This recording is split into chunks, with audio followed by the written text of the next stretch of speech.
नमस्कार दोस्तों, मैं हूं हाय मौर्य और राजू भाई। आप सभी का मेरे यूट्यूब चैनल में स्वागत है। आइए सुनते हैं आज एक रोचक जानकारी नालंदा विश्वविद्यालय के बारे में। नालंदा विश्वविद्यालय को किसने बर्बाद किया और किसने आग लगाई, वह कौन था?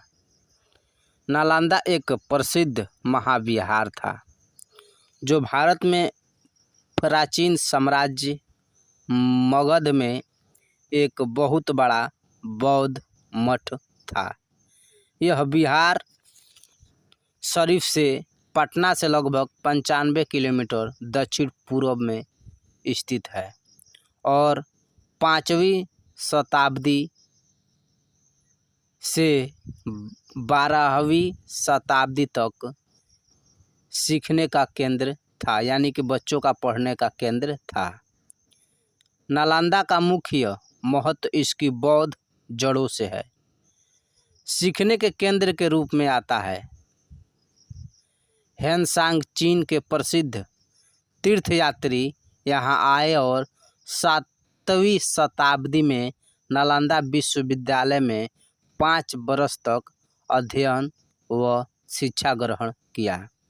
उस समय 10,000 से अधिक छात्र और 3,000 से अधिक शिक्षक थे, यानी कि गिनती सही से नहीं हो सकी। नालंदा विश्वविद्यालय में दुनिया भर से विद्यार्थी पढ़ने आते थे। यहाँ पर दी जाने वाली शिक्षा एकदम उच्च कोटि की थी। दुनिया भर में इसका महत्व था। नालंदा विश्वविद्यालय के अवशेष आज भी उस महान संस्था की गौरव गाथा को कहते हैं, जिसे भुलाया नहीं जा सकता। भारत बौद्ध धर्म और शिक्षा का केंद्र रहा। यह एक ऐसा धर्म था जिसने दुनिया को शांति का पाठ पढ़ाया। बौद्ध धर्म का विस्तार न केवल भारत में वरन पूरे विश्व में था। नालंदा विश्वविद्यालय में केवल बौद्ध धर्म की शिक्षा दी जाती थी, क्योंकि बौद्ध धर्म ही एकलौता धर्म था। नालंदा का मतलब पाली भाषा से है। नालम का मतलब है कमल और दा का मतलब है देना, यानी कमल ज्ञान का प्रतीक है, इसलिए इसका अर्थ है ज्ञान देना।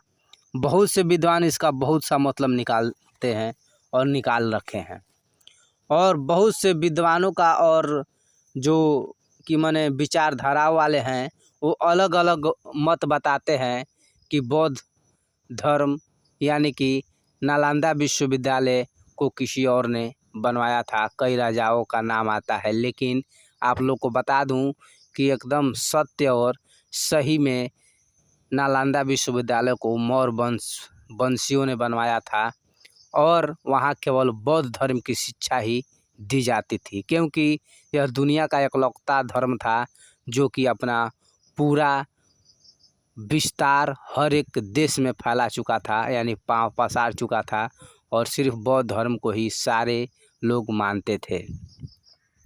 लेकिन यह कहा जाता है कि एक ही परिवार में सब एक मत के नहीं होते हैं। ठीक उसी प्रकार जब सनातन धर्म यानी कि मौर्यों को मारकर और सनातन धर्म का प्रचार प्रसार किया गया, तो पुष्यमित्र शुंग ने यह निर्णय लिया कि जब तक शिक्षा को पूरी तरह समाप्त नहीं किया जाएगा तब तक अपने धर्म का प्रचार प्रसार नहीं किया जा सकता है, क्योंकि शिक्षा केवल बौद्ध धर्म के ही बारे में बताता था।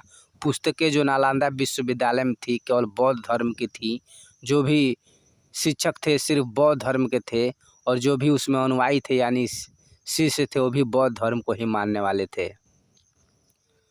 और कई विचारक ये बताते हैं और विद्वान कि मुग़ल यानी कि मुसलमानों ने, बख्तियार खिलजी ने नालंदा विश्वविद्यालय में आग लगवाया और उसे जलाकर खाक कर दिया। तो मैं आप लोग को ये बता दूं कि बख्तियार खिलजी बौद्ध धर्म जब सम्राट अशोक थे, यानी कि सम्राट अशोक के नाती पनाती भी थे, तब तक किसी भी मुसलमान में इतनी ताकत नहीं थी जो कि हिंदुस्तान की तरफ अपनी आँख या उंगली दिखा दे। तो फिर बख्तियार खिलजी कहाँ से आ गया नालंदा विश्वविद्यालय को जलाने में। और एक बात और बता दूं कि आप लोग को कि कोई भी आता है तो विद्यालय को लूटता नहीं है, ना ही जलाता है, क्योंकि कोई भी आक्रमणकारी आक्रमण करता है या चोर चोरी करता है तो वो धन के लिए आता है और वह धन लूट कर ही ले जाता है, न कि शिक्षा के केंद्र को तहस नहस करता है। उस समय जब मुसलमान आक्रमण कर रहे थे तो केवल मंदिरों यानी कि मठों से सोना चांदी लूट कर लेकर जाते थे, न कि नालंदा विश्वविद्यालय को वो लोग कोई किसी भी प्रकार से ठेस यानी क्षति पहुंचाने की कोशिश की। यह कोशिश कभी नहीं की कि नालंदा विश्वविद्यालय को वह आग लगाएं और उसे क्षतिग्रस्त करें।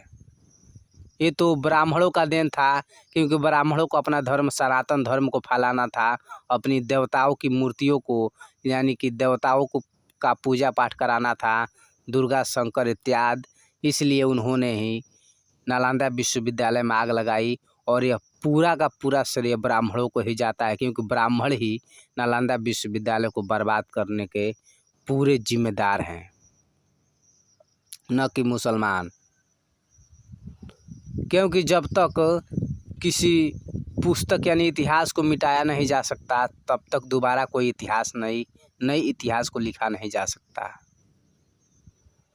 ब्राह्मणों ने पुष्पमित्र शुंग ने नालंदा विश्वविद्यालय में आग लगवाया, सारी पुस्तकों को जला दिया, उसको तहस नहस कर दिया, तोड़वा दिया और जितनी बुद्ध की मूर्तियाँ थी सब खंडहर में तब्दील करा दी गई और नए पुस्तक की रचना हुई, जैसे मनुस्मृति। उस मनुस्मृति में ब्राह्मण अपने आप को उच्च लेवल का पंडित विद्वान घोषित किए और जो भी बौद्ध धर्म के अनुयायी थे यानी बौद्ध धर्म को मानने वाले थे उन्हें शूद्रों में घोषित कर दिया गया, पिछड़ी और अनुसूचित समाज में बांट दिया गया। आप लोग को बता दूं कि कभी भी मुसलमान आक्रमणकारी नालंदा विश्वविद्यालय की तरफ आंख नहीं उठाए थे और नालंदा विश्वविद्यालय से भी पहले एक जो कि नालंदा विश्वविद्यालय से भी बड़ा विद्यालय था, तक्षशिला विश्वविद्यालय, उसका भी मैं जिक्र अगले वीडियो में करूंगा, लेकिन पहले इस वीडियो के बारे में आप लोग को बता दूं। जब पुष्पमित्र शुंग सनातन धर्म का प्रचार प्रसार कर रहा था उस समय बौद्ध अनुयायी उसके धर्म को कबूल नहीं करते थे तो उनका सर कलम करा देता था, हाथियों से बांधकर उनको चिरवा देता था, दहकती हुई आग में उन्हें फेंकवा देता था और उनकी आंखें निकाल लेता था। छरिया से दहकते हुए छरिया लगा के उनकी आंखें निकाल ली जाती थी। उन्हें ज़बरदस्ती सनातन धर्म कबूल कराया जाता था, ज़बरदस्ती दुर्गा शिव ब्रह्मा विष्णु की पूजा करवाने की कोशिश की जाती थी। और ये भी कहा जाता है, इतिहास ये भी बताता है कि पुष्पमित्र शुंग ने अपने राज्य में ऐलान कर दिया था कि जो भी बौद्ध भिक्षु यानी बौद्ध धर्म को मानने वाला का सिर काट कर लाएगा उसको 7 स्वर्ण की मुद्राएं दी जाएंगी और भरपूर इनाम दिया जाएगा। जिसके चलते उसके जितने भी सैनिक थे बौद्ध अनुयायियों का यानी बौद्ध धर्म को मानने वाले का लाखों करोड़ों में सर काटा गया और उसके सामने पेश किया गया और उसे सर को एक नदी है उस नदी में फेंकवाया गया और सबसे पहले तो उनके सरों को एक पत्थर पे पटक के फोड़ा जाता था और फिर उसको उस नदी में फेंक दिया जाता था।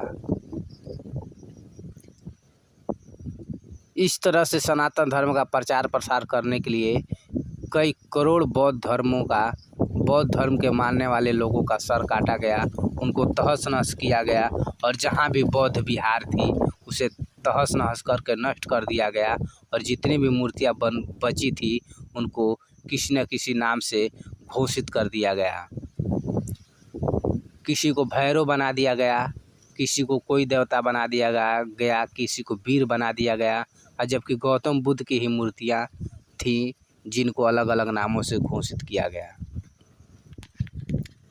दोस्तों, मैं आप लोगों से निवेदन करता हूँ पिछड़ी समाज वालों से कि अभी भी वक्त है, ब्राह्मणों को हमेशा के लिए छोड़ दिया जाए, उनका बहिष्कार कर दिया जाए, क्योंकि ये ब्राह्मण आपके पूर्वज के साथ बहुत ही नाइंसाफ़ी किए हैं, यानी कि बहुत ही गलत, जो कि आप सोच भी नहीं सकते हैं, उतना नीच काम किया गया है।